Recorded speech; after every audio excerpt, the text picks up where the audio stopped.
si on développe un jeu vidéo, au pire, le personnage passera à travers un mur, bon, et puis on fera un patch et on corrigera le truc, et c'est pas grave. Si la 14 percute le métro de devant, on peut pas dire on va faire un patch et c'est pas grave. Donc en fait, l'idée d'une méthode formelle, ça consiste à tout d'abord spécifier mathématiquement des propriétés de sécurité qu'on a absolument envie de garantir. Ensuite, on écrit du code comme on en écrirait classiquement dans n'importe quel langage.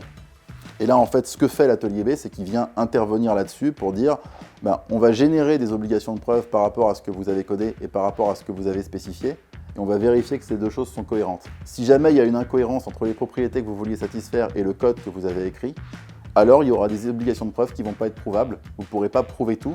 Et si vous ne pouvez pas prouver toutes vos obligations de preuve, vous n'avez pas le droit de livrer. Donc vous êtes obligé soit de changer votre code, soit de revoir quelque chose. Voilà. Et à la fin, quand on livre, c'est qu'on a donc un code qui est 100% prouvé et donc qui est parfaitement en accord avec les propriétés qu'on a spécifiées à la base.